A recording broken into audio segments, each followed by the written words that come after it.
Good evening and welcome. Welcome to Words for Wellbeing. Welcome to our lovely Faculty of Arts building. Welcome to the University of Warwick, those of you who are arriving here.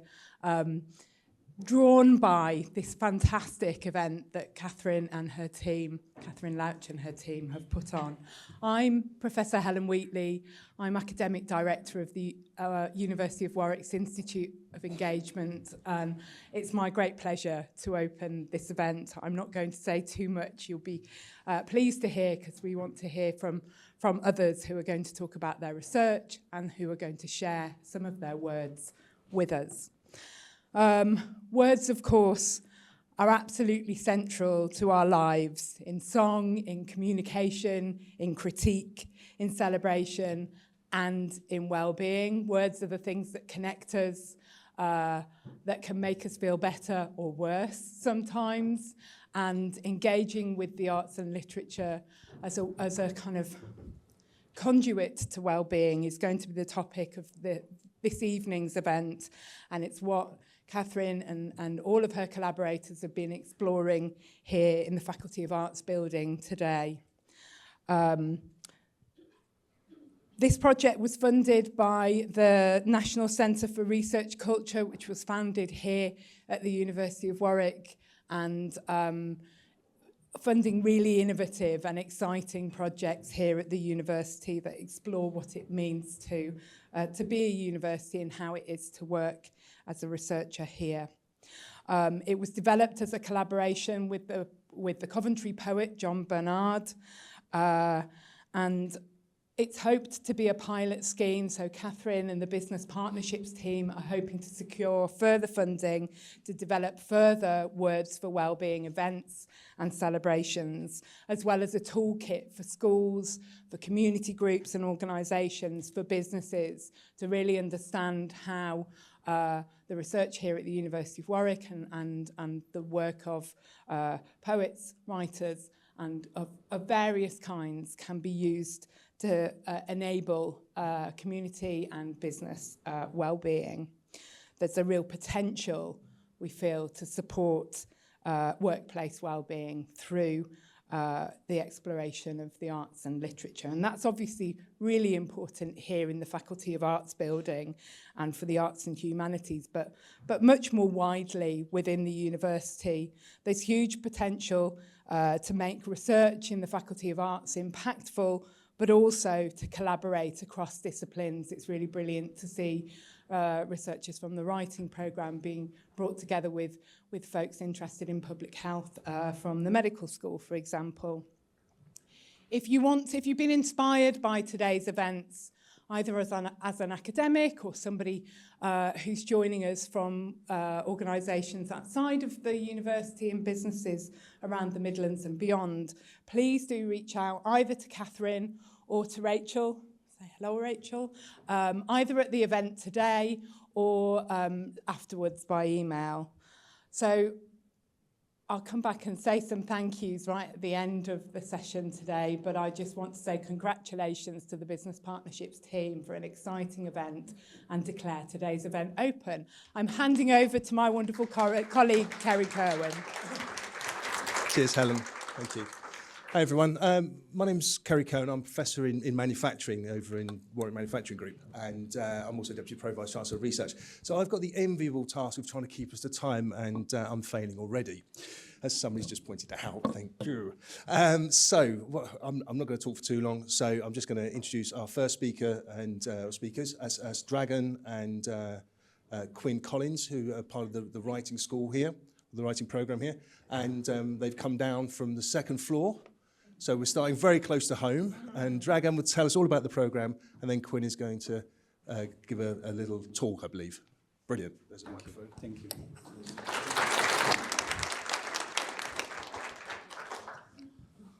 Thank you all for coming here. When speaking about the Warwick Writing Programme, I could start very humbly by saying that this is simply the best place in the UK to study creative writing. We have been in the leading position in the Times and Sunday Times list of the best UK universities for 8 years in a row.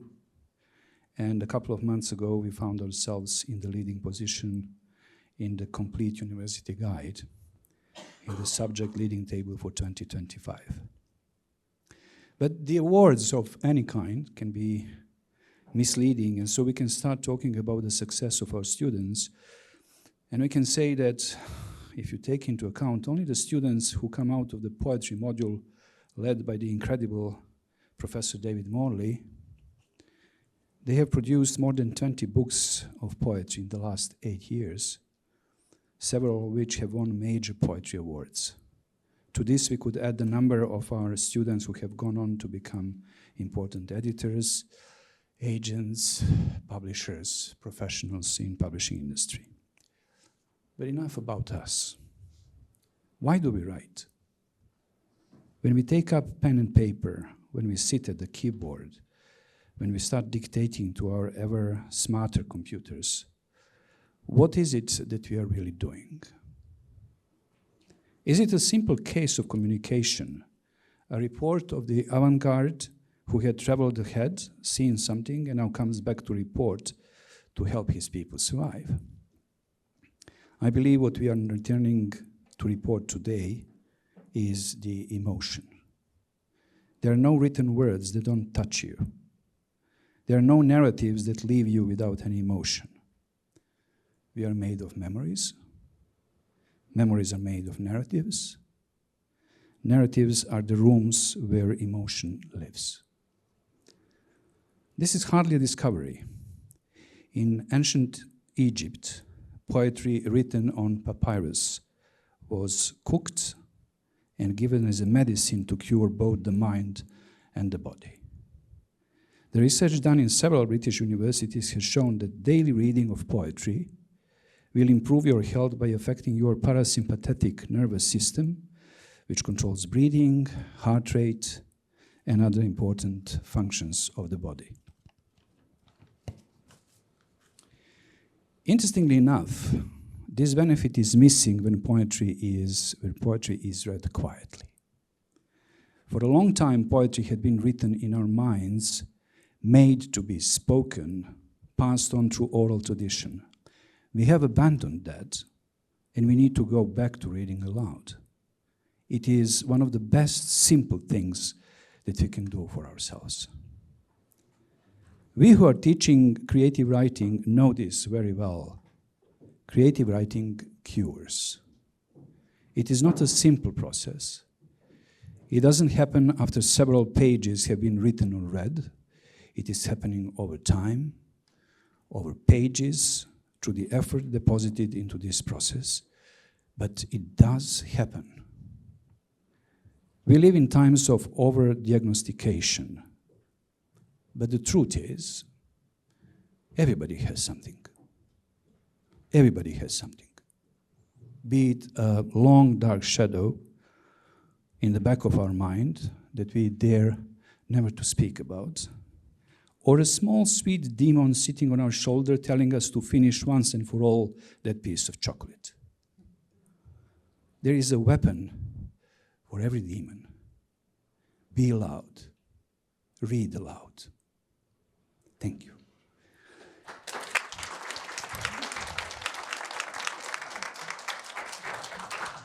And the whole talk about the Warwick Writing Program would be meaningless without you hearing one of our students, Quinn Collins.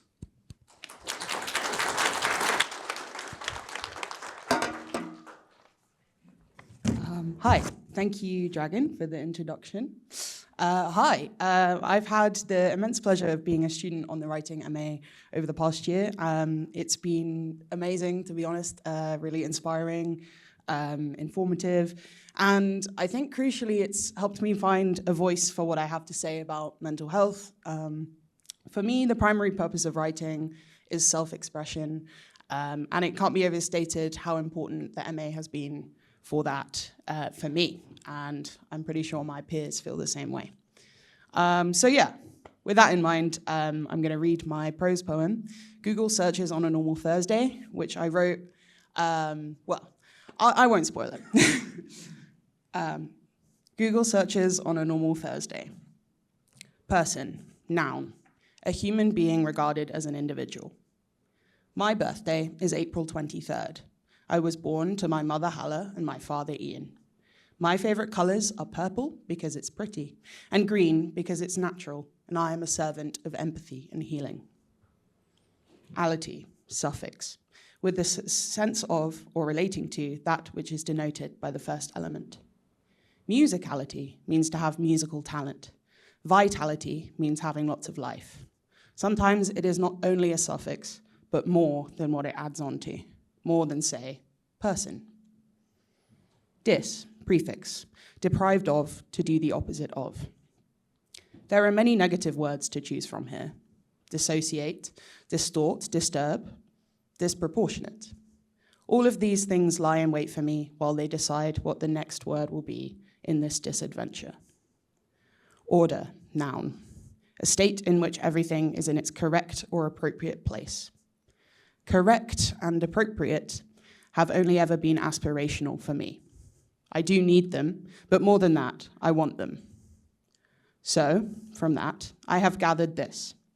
I am a human being, but more than that, I am deprived of the correct place in a world which describes me disordered for existing. Thank you.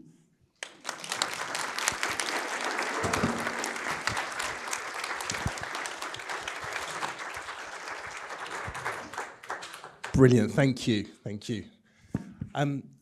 Right, so our next speaker, I want to give a very big round of applause for, not least because she's my boss. It's Caroline Mayer, Professor Caroline Mayer, who's our Pro Vice Chancellor of Research, and Caroline's going to talk to us about her work that she does in sort of this area of mental health and productivity. So, Caroline.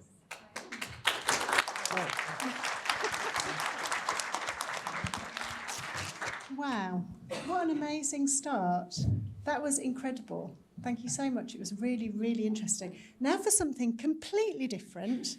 I almost feel like an imposter because I am saying words, but I'm not really talking about words in the same way. So I'm Caroline Mayer, I'm Pro Vice Chancellor of Research, so I lead on the research strategy for the university, but my other hat is as a professor of psychology, and I've worked in the mental health field for about 30 years, and in particular in the eating disorders field. So that's where I've spent most of my time academically. But I was asked to come and talk to you about another area that is related, but that we've been working on over the past few years around mental health at work and how we can use our workplaces to facilitate better mental health. So last year we finished a really big project. It was a 6-year, multi-million-pound project with many, many partners across the region to look at mental health at work and how that links to productivity. And that involved industry partners, it involved 7 or 8 different universities, it involved our local Coventry and Warwickshire Mind, it involved lots and lots of people. And the Warwick part of it was to see whether we could bring mental health interventions into the workplace. So we have wellbeing interventions, we have all sorts of things that we know can really work in terms of helping people to improve their mental health, but they're not really delivered in workplaces often. And it's really, really difficult for people to often find the help and support that they need. There's lots of barriers to seeking treatment. So we did a pilot to see whether we could intervene with proper psychological talking, it is about talking, therapies within workplaces. And of course, when we started to run this pilot, it became really clear to us that actually the workplace is a really good opportunity because it means that people can self-refer. It means that people don't have to add on to the end of an ever-growing waiting list and wait months, if not years, for treatment. And it reduces stigma because if workplaces are saying it's okay, and, have you thought about this? If this is coming via the workplace and workplaces are giving people time to seek and gain support, then it reduces stigma and it starts those conversations.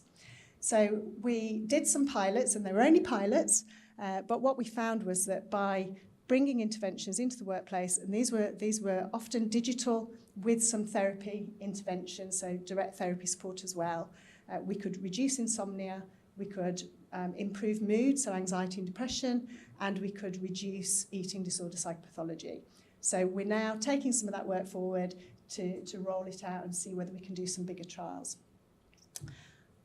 In terms of the need for these types of wellbeing and mental health interventions, the need is phenomenal. So the amount of people who actually get the treatment that they need is minuscule compared to how many people there are out there who need help.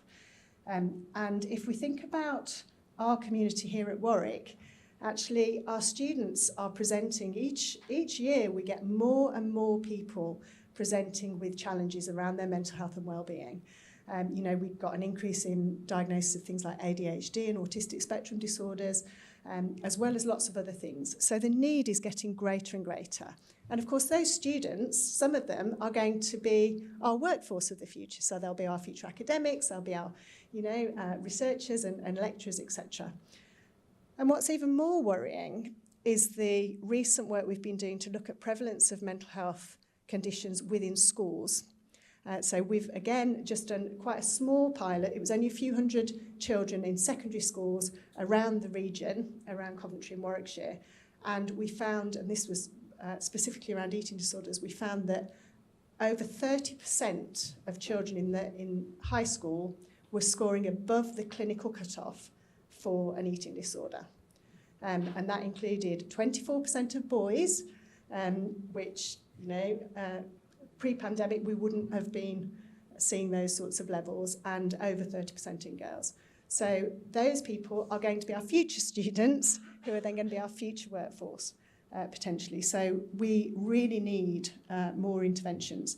And I really do think, I know it's a little bit depressing, this story, but I really do think that the workplace provides us with an opportunity to bring early intervention, to reduce the burden on the NHS, which is massive, both regionally and nationally, and to really break down some of the stigma around seeking help and support for these types of conditions.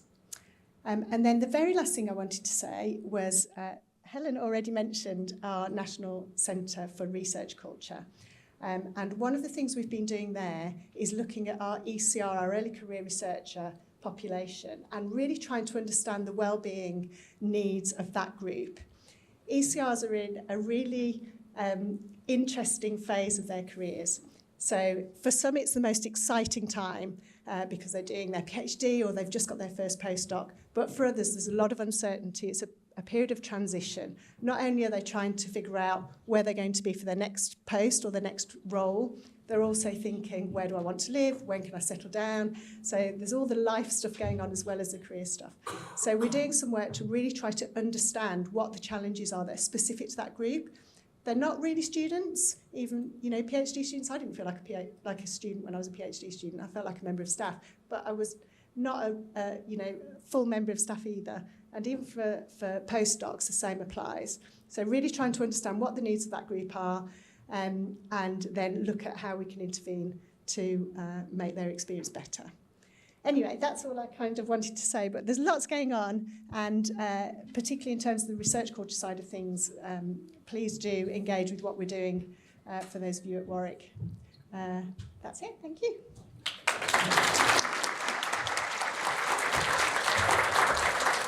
Brilliant. Thank you, Caroline. I feel like the baddie here because I'm chasing everyone off, and I feel like I should say, has anybody got any questions or anything? But I think you're hanging around for a bit afterwards, and Dragon's hanging around for a bit afterwards, and Quinn has unfortunately had to leave, but he was happy to take emails. So if anyone's got any questions or want to chat to me afterwards, people will be outside, all right? So, moving swiftly on. The next person we've got coming down is Eleanor Melvin, who's stood there, brave, sitting at the back there. Eleanor's going to be talking about drama. Eleanor's a drama therapist, and so is a clinical academic and drama therapist with Coventry and Warwickshire Partnership Trust, and also an honorary research fellow here at our med school. And this does sum up the bringing together of the arts and the sciences, doesn't it, in one single place. So I'm not going to ramble anymore. Eleanor, it's yours. I believe you have a presentation. I do, yeah. Which means... Ooh. I need to click something. Thank you. Okay. Hello, everybody. It's a real pleasure to be here with you today. So I'm Eleanor Melvin. My pronouns are she, her. And yes, I am a drama therapist, but my current role is as a researcher. So I kind of straddle the clinical and academic worlds. So I'm employed within Coventry and Warwickshire Partnership Trust, but I am an honorary research fellow at Warwick Medical School. I'm going to try to give you a really whistle-stop tour of what the creative arts psychotherapies are and how you might engage with them. But I've put my contact details on there because I would really love to get in touch with anybody who's interested, kind of personally, professionally, in any capacity, really. So the creative arts psychotherapies are essentially talking therapies, as Caroline was speaking about, but we often use different techniques to try and engage people to kind of reduce some of the stuckness that people might experience. So that includes art therapy, drama therapy, music therapy, and dance and movement therapy. There's a lot of misconceptions about the art psychotherapies. So people think that you need to be really comfortable with a form of art, so like acting, dancing, singing, whatever it might be. I really am not. And so as a drama therapist, hopefully that gives you a good signal that you wouldn't need to be either if you were interested in receiving these therapies. We essentially try to meet clients where they are, so use a distance that's appropriate for them. So we might use a lot of talking kind of literally, but then if things feel stuck and we kind of are like, where do we go from here? I don't know how to express how I feel in words. Then we might use something more creative. For me, something that I use a lot with my clients is actually poetry, so using metaphor through that. And of course, we probably all use poetry and creativity in our day-to-day lives, but it's a little bit different in therapy because you're held and supported, and the big, often very scary, overwhelming feelings that come up can be kind of held in the room and supported, and I would kind of look after your material for you and would come back and revisit it and maybe unpick it if you were comfortable to, but you also may never feel comfortable to, and that is okay. As I said, it's really to prevent stuckness. That's what got me interested, because I knew of a lot of people engaging with therapies and just not being able to continue because they just didn't have the words, but they might have some words, whether that's written down or performed or, acted out, I suppose. Who are the creative arts psychotherapies conducted with? Anybody. I think another common misconception is, maybe it's just with children, maybe just with people with mental health difficulties, but it can certainly be any ages. I do practice with the within mental health and psychiatry. I specialise within psychosis, but I have colleagues who work with brain injury, terminal illness. And I'm now going to give you a tiny little example from my own practice. So I'm using the name Jay, but that is a pseudonym. A name that we chose together they would be comfortable for me to share when speaking about their story. So Jay was a 49-year-old man. He was white, British, Muslim, and I saw him in a mind service in London, and he had diagnoses of kind of multiple episodes of psychosis, and he then was what he described as labelled with schizophrenia. A big theme of the therapy for us was that he was feeling very misunderstood, very stigmatized. He felt as though even if he wanted to use his words, nobody would listen because he just felt he had this label attached to him. And the start of our journey would often include using the words that people had called him for him to think about, like, what does that feel like? Why would they do that? And think about, those perspectives. But then when we got on to thinking about, okay, so what does it feel like to be you? He pretty much lost his words. He said he's lost the sense of reality, he's lost a sense of himself. He had had loads of treatments. I should have mentioned that. He had had talking therapies, had seen psychologists, other forms of psychotherapists. He had been on numerous medications. Nothing had supported him. He continued to present with the same difficulties. But he was engaging really, really well until we came quite stuck. Like, so I have this label, now what? And so that's when we started looking at metaphors, and I had some cards laid out. So we weren't doing any acting or anything, which had pictures of different animals on. And he said, that's what I feel like, a fish. And it was just a picture of a fish. It wasn't in a bowl, but he was like, I feel like a fish in a bowl. Everybody's looking at me. Everybody's staring at me. I can't talk. Even when I'm trying to, people just think I'm going. Nobody gets it. Nobody gets me. And people are just watching, waiting for me to die. See how all those words came out when he was using a metaphor. we sat with that for a while and thought about what that felt like, and kind of he thought about, what if I was looking at a fish? What would I be thinking? What might they be trying to communicate? Anyway, I will try to cut the story short. He decided, he knew he wanted to feel like a lion.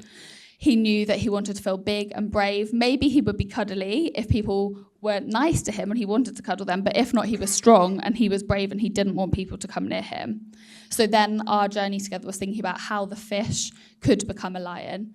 And we did use that distance. He didn't feel so comfortable saying, like, I'm a fish who's going to become a lion. He thought about how a fish could become a lion. If you want more details, talk to me. So I'm now going to think about how you can maybe use creativity yourselves to support with wellbeing. And I know that Caroline's already touched upon kind of supporting mental health in the workplace, which is a way that you could use creativity. So as I was talking through that animal example, maybe some of you felt like you feel like an animal, and I wonder if you're comfortable with the animal that you feel like you are or not. I wonder if you feel stuck, or maybe one of your friends feels stuck, your child feels stuck, one of your colleagues feels stuck.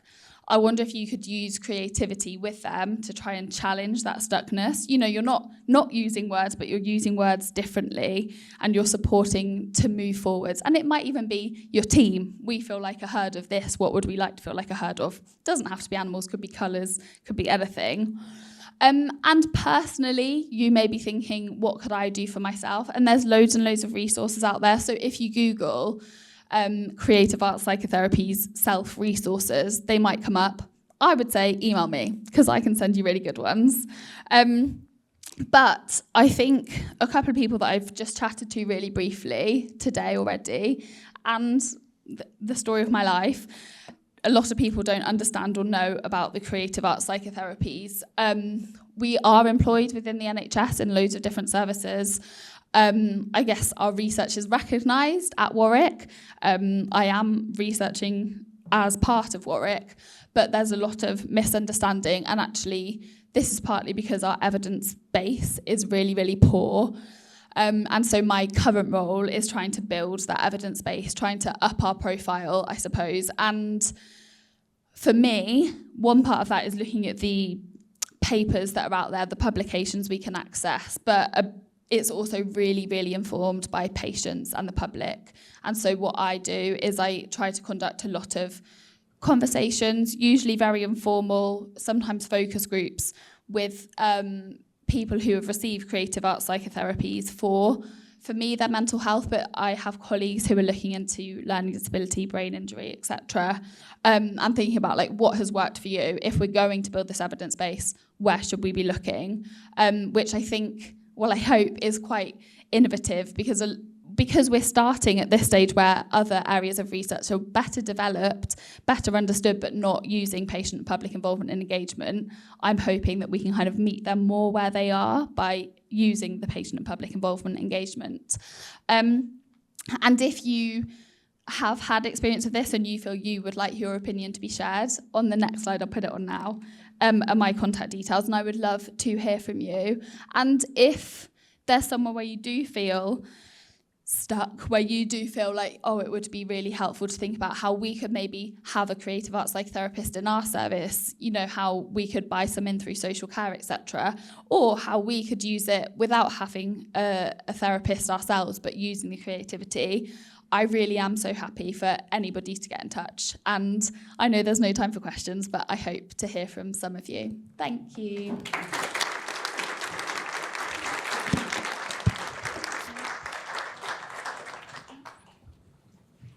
Brilliant. Fascinating stuff. Absolutely fascinating. So now we've got a bit of an interlude from a national poetry champion. Where's Maureen? Come on. So this is Maureen on Manali. There we go. I will get there. Sorry about that. I'll be practicing that all day. So, and Maureen is a Roundhouse Poetry Slam champion back in 2021. So there you go, everyone. We've got a national champion. There's the mic. Thank you.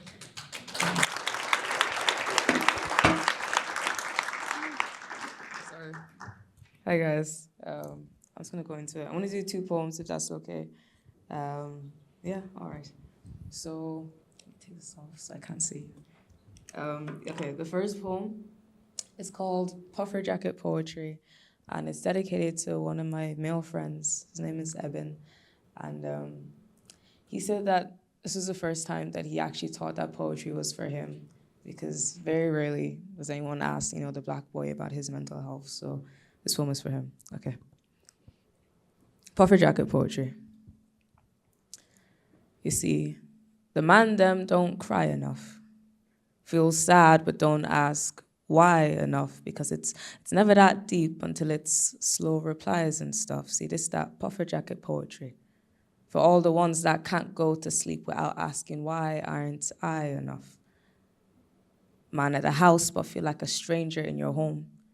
You can't recognize yourself anymore because you're always trying to be somebody. Mom misses her little boy. He was going to grow up to be somebody. She says, I think you should go and see somebody. There's waves in your hair, but there's water in your chest. You are dripping in designer, but you're drowning in a sea of self-confusion. See, the man them are told they don't try enough, never encouraged and constantly told off, so why should they even try to stop? See, this is that puffer jacket poetry for all the tears that we don't see, because our boys don't do that kind of stuff. Because it's always man up until there's another man down, and then RIP hashtags flood the streets, but depression's already beefing another man now, or PTSD has pinned my man to the ground, and all you can do is say, oh, you better not cry, because you're a man now. Oh, so he's the man now. But so are they. So what good is your manliness if another mother must bury her son in the ground because the world was asking too much of him? See, the man them don't cry enough. Feel sad, but don't ask why enough, because it's never that deep until it is. It's that puffer jacket poetry. Thank you.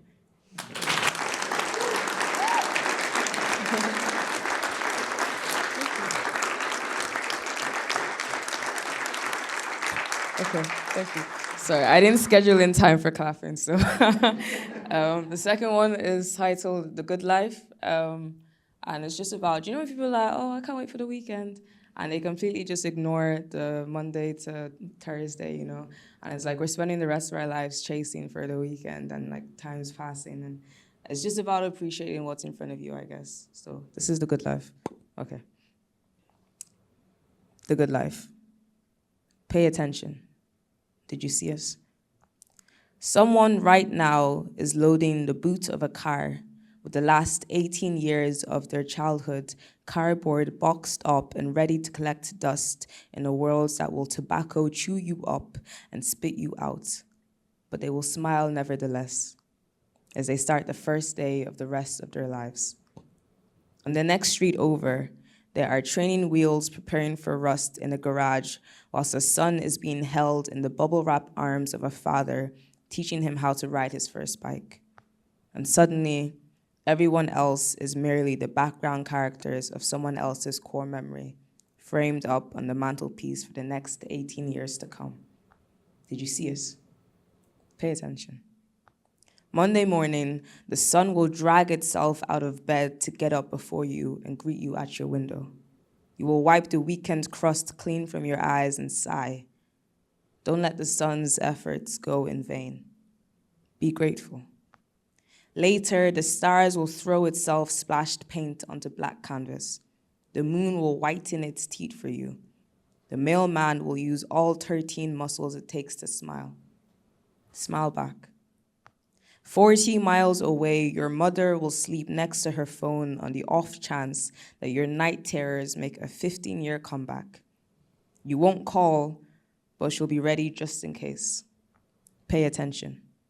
The boogeyman is a mere shadow puppet in comparison to a mother's muscle memory. Right now, the early bird is warm feeding its young who will grow up to whistle to you the sweet nothings at dawn. Did you see us?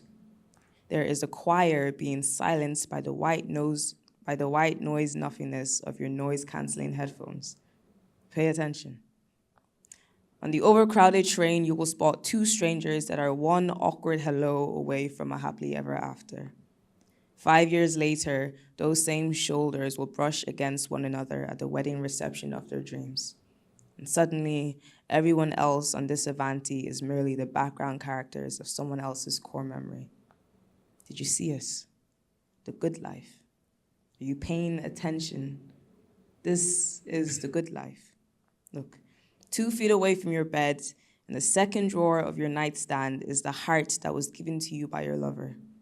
On your wall, the sun is sliced into rays like the 2 pieces of bread that is currently being burned in your name down the hall.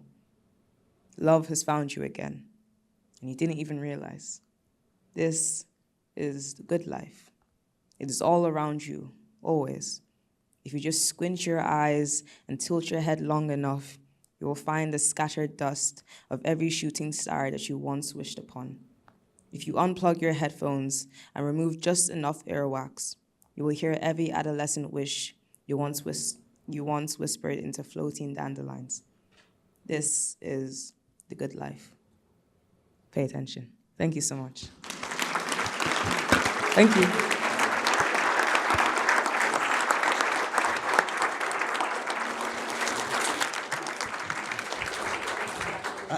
I'm sure you agree, absolutely brilliant. So we've got another poetry session now with Navkiran Mann. Where's Navkiran? Oh, there she is. There's Navkiran.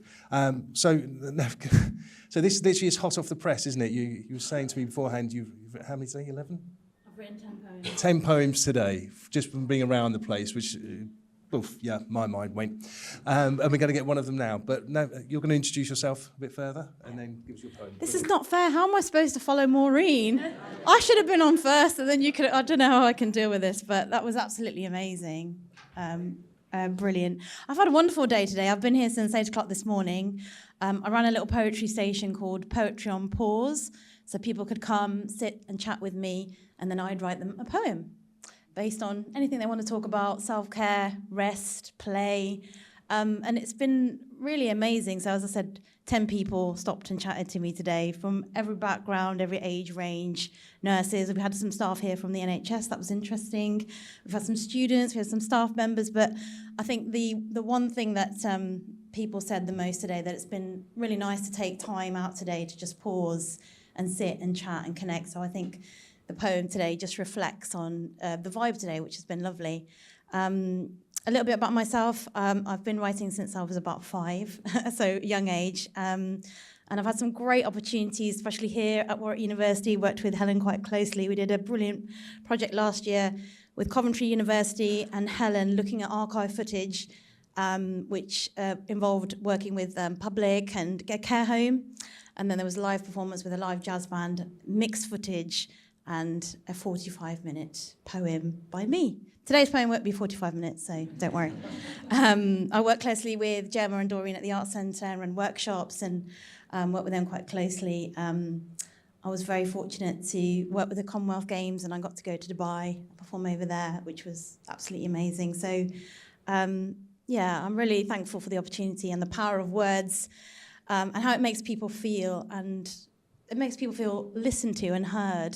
And I think that's what people have really enjoyed today, just taking a bit of time out to be able to talk, to be listened to be acknowledged.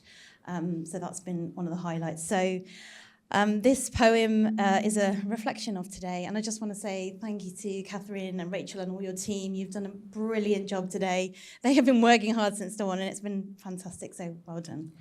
So this one's called Wellbeing, Being Well. I was thinking that to myself, what does well-being mean? Well-being, being well. We pause to restore what being well means, from being busy, barely taking a moment to breathe. We pause to restore time to listen to ourselves, delight in, rejoice in, celebrate being human. We pause to restore connection, community, and creation. To slow our bodies down from the pace at which we expect to race, to work without rest. We pause to reflect on midlife transitions through learning about looking after ourselves through nutrition. We transported ourselves back in time through VR and not moved a muscle. We've heard the sound of chatter and laughter ricochet up and down these walls. We've paused to restore the light that lives with us. Thank you.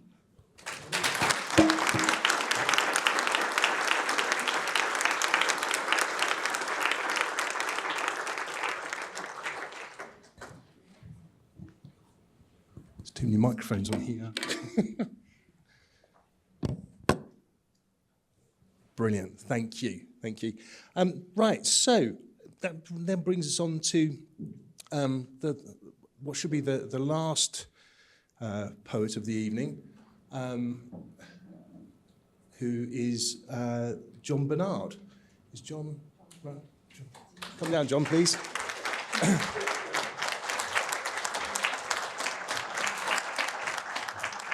So John's local, hailing from Stoke-Aldermore, and he's the city's poet laureate, and it's lovely to meet you. He's got his own sort of very special way of doing things, and there's a video up here as well. So I'll let John introduce himself, because he was going to do it so much better than I will. Thank you so much. Okay, how am I going to go after Nav, Kieran and Maureen? Like, come on. Like, what is this about? This was staged. How's everyone doing? We're good? Awesome. I know anytime I see Maxi in a room in the right place, I see Doreen, I see Andrea, I'm in good space. We're good people. So, oh my gosh, yeah, it's a pleasure. It's good to see everyone. So my name is John Bernard. I'm the Coventry Poet Laureate, musician, and also a youth mentor as well. And I think for me, firstly, let me just say this. Thank you to Rachel and Catherine. Please give them a round of applause and the whole team, because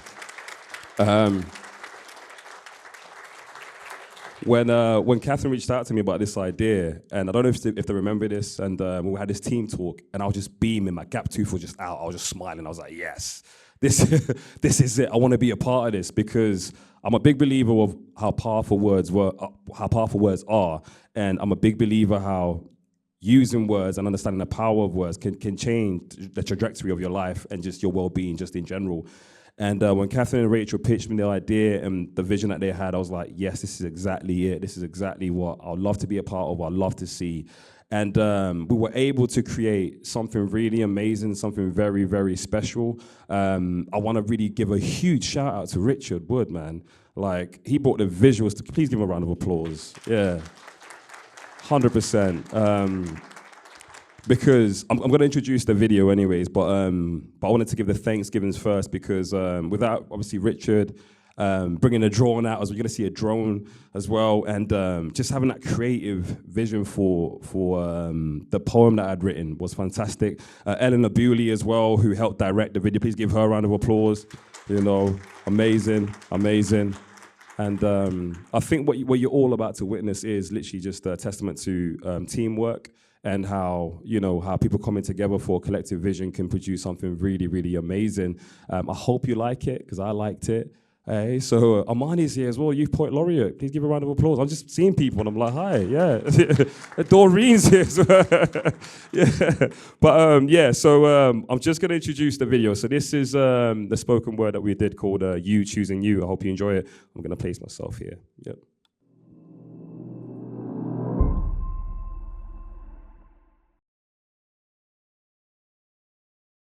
Someone told me, no internal battle is won in silence.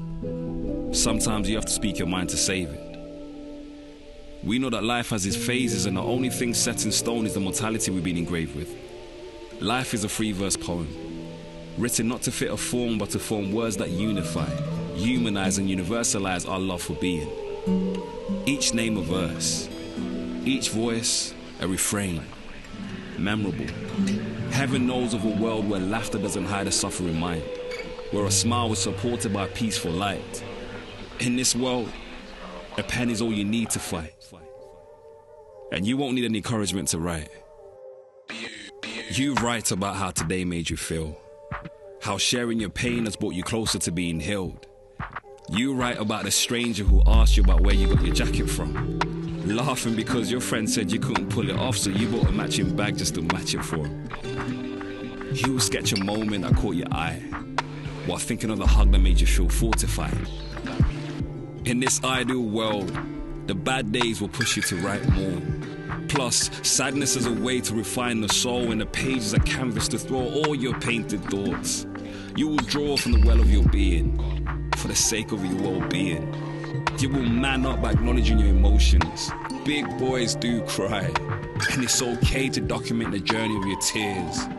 To feel anxious about the fears, the worries that whisper in your ear. This ideal world can be our reality. It starts with expression, writing and reflecting on the story we would like to see play out for us. So let your pen dance, glide, or tremble across the page, depending on the mood. And just know, each movement of the pen is you choosing you.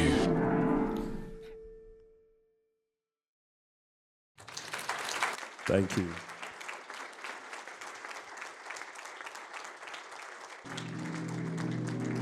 Thank you so much. Yeah, as you can see, so me and Rachel turned up on the day wearing the same sort of jacket, leather jacket, you know, so it worked really well. It wasn't even planned. I also want to say thanks to Cradle. He's not here, but he's the one that created the music behind the spoken word itself, so that was amazing. In terms of the poem itself, I mean, from a young age, like Nav Kiran was talking about writing from a really young age, that was me. I come from a lineage of storytellers, so my grandma was a huge storyteller. She used to sit her kids down every evening and just tell stories, and my mum sort of instilled that in me as well.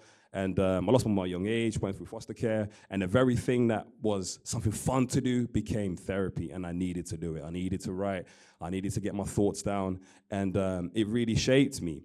And I remember, like, through my teenage years, thinking that I can paint the world that I wanted to see, and I can bring to life the things that I had, imagined my life to become, And people that know me personally will know that everything that I've been able to achieve are things that I literally wrote down in my journal and in my vision board. So a lot of my friends used to come in my house and they used to be like, oh, why have you got all this stuff, I used to have literally like quotes, notes, everything written down, poems, lyrics, everything in my room. And they used to laugh at me. And then now they look at it like, oh my gosh, you wrote that years ago, And so since then, I've always understood that the power of words and why we should all write.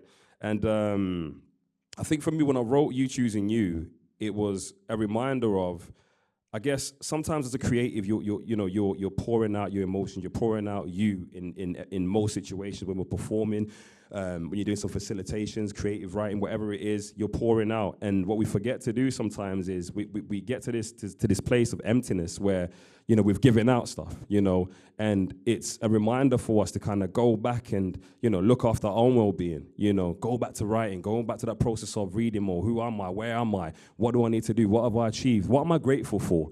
And taking it there. And I think for me as well, what I wanted to sort of deliver in a piece is the whole sense of, the world is quite bleak, and it's just the way the world is and the way the world works. But we have something, and that thing that we have is imagination. And I think the older we get, we kind of forget that. Recently, I went to watch the movie If. I don't know if you guys have watched the movie If, right? Some people are nodding like, yeah. Do you know what? That movie made me cry. Who's watched it with a show of hands? Yeah, I brought tears to my eyes, man. It was a great reminder to be childlike, just to have a sense of imagination, and that helps us to view things differently and view things in a way that, less adulty, rather getting stressed and worked up and all this. We're like, you know what? Things will work out in a way that they need to work out. And I think that was the reminder that I wanted to give up. And in our minds, sometimes what happens is as well is, things can be so amplified, and depending on what situation that we're going through. And I think when you have a page there and it's a canvas, it's blank, and you could put everything on that page, and then everything begins to take shape, and you're like, the things that were so huge in your head becomes really, really small, really, really small. And I think that's also a powerful part. And I remember I was blessed to have met John Agard a couple of weeks ago. And I remember he said something really cool. And he said to me, he said, you know, you always have to remember as a poet and as a creative, your duty is to always be in touch and in tune with what's going on around you. And the only way to be in tune and in touch with what's going on around you is to be awake, right? And to put everything aside and just to be awake and be in the moment, right? Look around, be in a moment. And I was laughing because I was like, you know what, sometimes we forget what that moment means, right? Because I was driving one that, literally, I think it was like yesterday, and I saw somebody like literally walking, crossing the road on their phone, like literally just like this, yeah? And I was like, oh, damn, okay, cool. And don't get me wrong, we probably all do that when we're shopping, when we're doing stuff, but it's that thing of like not being awakened to what's around you. And I think as a creative, it's important for us to continue being in touch so we're able to translate and convert what we're hearing into the masses, into the world. And whatever we're hearing could be very different to each creative. It could be, you know, adversity, it could be pain, it could be laughter, it could be a rose that's grown out of concrete. It could be anything. But unless we're in tune, we'll miss those moments, we'll miss that part.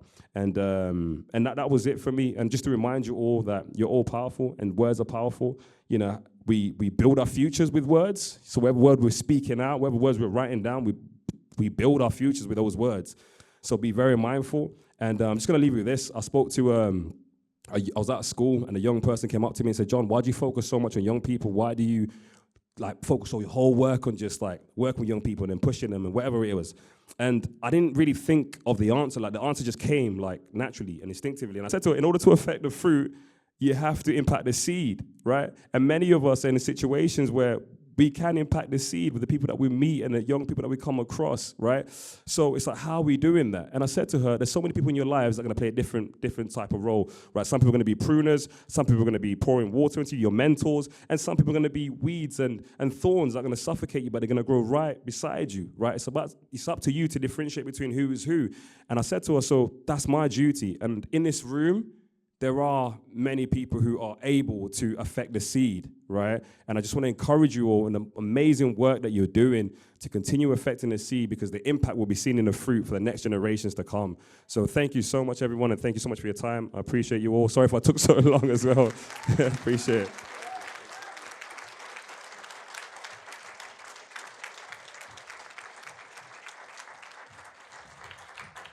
Thanks to John for profound words to close today's session. What a joy this evening has been, how inspiring it has been, led by the business partnerships team. And I think when we think about business partnerships at the university, we often focus on the business. And I think this evening we've been focusing on the partnerships with staff, students, poets, artists, practitioners, more broadly, businesses and organisations. So I can see Rachel shuffling up. Rachel and Catherine this is their baby, but Rachel said she particularly wanted to acknowledge the brilliant work that Catherine Louch has done to pull this together. So Catherine, please come down to accept Rachel's absolutely typical generosity. You both deserve a massive well done and a massive thank you on behalf of the university and everybody here. Well done.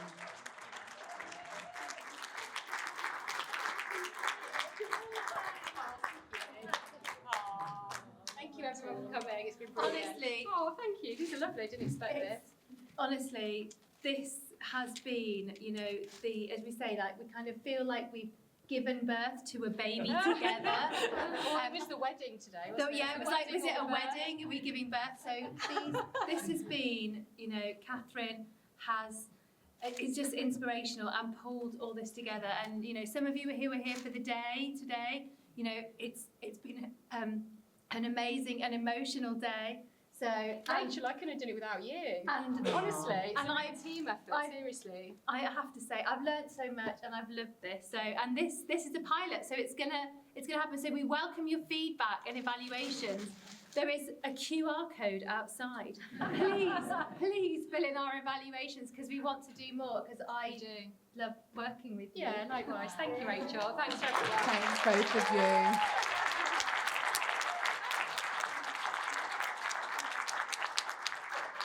Please do enjoy the hospitality that the business partnerships team have laid on for us. Take some time to talk to each other as well as to them, and enjoy the rest of your evening. Thank you.